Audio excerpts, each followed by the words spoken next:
आप प्रधानमंत्री बना लिए गए थे, क्या क्या करते थे? सर वहाँ मेरे से अंदर बंद करके रखते थे सर। सब पाकिस्तान के वहाँ लोग थे, मैं अकेला एक हिंदू था। बोलते थे पानी, जैसे पानी इंडिया ने पानी बंद किया था तो मेरे बेटे से बोलते थे तुझे पानी यहाँ नहीं मिलेगा। हाँ जी, खाने के लिए कुछ भी नहीं, खाने को मांस के अलावा कुछ नहीं था उधर। खाली फांसी मैंने यहाँ से कॉल करके बोला कॉन्टेक्ट मुझसे एजेंट से, मैंने बोला मेरे बेटे को तू एक दाल चावल दे दे, सादा खाना दे दे। उसने मुझे कोई जवाब नहीं दिया। फिर दोबारा मैंने कॉल करी, मेरा फोन उसने फ़ोन नहीं उठाया। तो एजेंट से बात होती रही थी अब? जी, एजेंट से बात होती थी क्योंकि मेरा एक शिमला का था, शिमला पिस्तौल जो है वहाँ का जानने वाला था, तो वो मेरा कॉल नहीं उठाता था। मैं उसके घर गई थी तब उससे मैंने कहा तू करेगा, क्योंकि मैं उसे नहीं जानती थी, वो जानता था। तो उसने वो कॉल करता था तब वो मेरा कॉल उठाता था। एजेंट तो हमसे बोलता था कि कॉल ना करें बिल्कुल उसको, और ऐसा ऐसा ऐसा, यही सब हुआ था। तो और जितना कॉल करोगे उतना परेशानी में होगा बंदा, ऐसे बोलते थे वो लोग। क्या नाम हुआ था? सर मेरा नाम विशाल कोहली। जी मेरा निर्मला।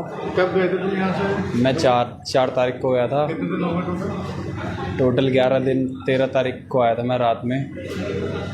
13 की सुबह 14 की। जैसे एक बच्चा जो हमारा दुबई में फंस गया था और के द्वारा जो है यहाँ पे, भाई मैं अपने पुलिस प्रशासन का, कप्तान साहब का बहुत बहुत आभार व्यक्त करता हूँ, धन्यवाद देता हूँ कि आपने जो है एक गरीब की जो इतनी त्वरित सुनवाई हुई है, क्योंकि वो महिला बेचारी विधवा महिला है, 2 बेटे हैं उसके, वो एक फंस गया वहाँ विदेश में। अब कोई ऐसा चारा नहीं था, तो हम क्या करते हैं, हमारे पास आए मेरे पास, तो मैंने कहा क्या कर सकते हैं, विदेश का मामला। तो मेरे ध्यान में तुरंत आया, मैं भाई कप्तान साहब से मिले, बड़ा मामला है। कप्तान साहब ने भी उसमें इतनी त्वरित कार्रवाई की, तुरंत एसओजी से उस जो है जो एजेंट था तो जो तुरंत उसे धर दबोचा, और उस पर जो सख्ती हुई है उससे उसने जो वहाँ फिर बात की थी, वहाँ इसको तब बिस्कुट मुहैया हो पाए, तब इसको पानी मुहैया हो पाया, वरना इसको तो वो जो नॉनवेज खाता नहीं, ये तो वेजिटेरियन है, लेकिन वहाँ जो है सिर्फ मटन, बीफ मटन और ये तमाम होता, वो वैसे चीज़ खाता नहीं, तो ये भूखा रहा कहीं। तो कप्तान साहब ने अपने दिल से इसको लिया और बड़ी त्वरित कार्रवाई की, और हम उनका बहुत, सभी लोग उनका आभार व्यक्त करने आए हैं। सब उसकी माँ है, लड़के की माँ है, चाची है, उसके मामा हैं, उनके रिश्तेदार हैं, तो ये सारे लोग जो है ग्रामवासी उनका जो है आभार व्यक्त करने आए हैं। और एक जो है तत्काल जो न्याय मिला है और उसकी जान बच गई। हमने सुना है कि विदेश में जाना तो आसान है, लेकिन वहाँ से निकलना मुश्किल है अगर फंस जाए। तो हम जो है बहुत आभार व्यक्त करते हैं मणिकांत मिश्रा जी का, कप्तान साहब का, और ऐसे अवसर अगर हो जाए तो समाज को कोई परेशानी नहीं होगी, उनके बड़े से बड़े जो है विपदा से उनको जो है मुक्ति मिल सकती है। ऐसे कई बच्चे होंगे जो वहाँ फंसे, और ऐसे बहुत बच्चे हैं। ये ऐसे ये जो ये विशाल आया है तो इसके द्वारा बताया गया कि 70 बच्चे लगभग उस फ्लाइट में आए हैं। वो लोग भी किसी ने उनकी मदद की होगी जो वहाँ से छूट के आए हैं, तो 70 बच्चे उस फ्लाइट में। नौकरी विदेश में दिलाने के नाम पर बहुत से संघ यहाँ दुकानें खुली हुई हैं, तो उसके बारे में आपका क्या कहना है? बिल्कुल, ये तो है, हमारा देश पूरे विश्व का सबसे सुंदर देश है।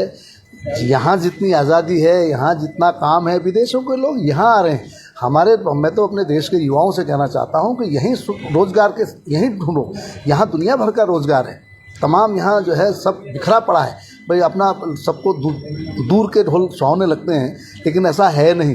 लोग हम सुनते हैं कि वो जब जाते हैं वहाँ फंस जाते हैं। अभी एक हमारे रावत साहब बता रहे थे कि एक जसपुर का एक लड़का वहाँ गया तो उसको फ़ोटो दिखा के वहीं संस्कार कर दिया उसका, उसकी इस डेड बॉडी तक नहीं आई उसके यहाँ। तो इस प्रकार से तो मैं आह्वान करता हूँ अपने देश के युवाओं से, मैं वो भी देना चाहता हूँ, एक संदेश देना चाहता हूँ इस बालक का वाक़या देख के, विशाल का, कि इस प्रकार जो है किसी भी देश में जाने से पहले आप सरकार द्वारा अगर जा रहे हैं, सरकार आपको किसी उसमें भेज रही है तो तब तो आप जाएं, लेकिन अन्यथा एक छोटे मोटे रोज़गार तो यहाँ दुनिया भर के रोज़गार हैं। अपने देश में रोज़गार करें, और हिंदुस्तान से सुंदर कोई देश नहीं। यहाँ सब लोग सुरक्षित हैं, सब लोग। अभी आपने देखा भारत पाक युद्ध में हमारे बहुत ही कम जनहानि, मतलब हमारा देश ऐसा है कि दूसरे लोगों को भी मारने के लिए सोचता है। उनने भी सिर्फ आतंकवादी ठिकानों पर ही वारी की, किसी आम पब्लिक को किसी को छुआ नहीं, कोशिश की कि किसी का नुकसान ना हो। तो हम लोग तो वसुधैव कुटुंबकम वाला देश है ये, यहाँ तो सभी लोग बड़े हंसी खुशी रह रहे हैं।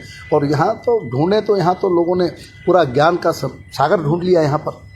सारे वेद यही ढूंढे गए, तमाम चीज़ें यहाँ, तमाम तकनीक यहाँ पर हैं। तो हम लड़कों से आह्वान करता हूँ कि आप यहीं पर काम करें, देश में काम करें और अपनी प्रतिभा को यहीं पर निखारें और अपने देश में रह के अपने देश के विकास में भागीदार भी हों और अपना जो है जीवन भी यापन करें। अच्छा कि अपना सब इंडिया में ही करें, वहाँ ना जाएं, किसी के झांसे में ना, किसी के झांसे में ना आए। वहाँ सब जाके बताते कुछ हैं, वहाँ जाके कुछ होता है।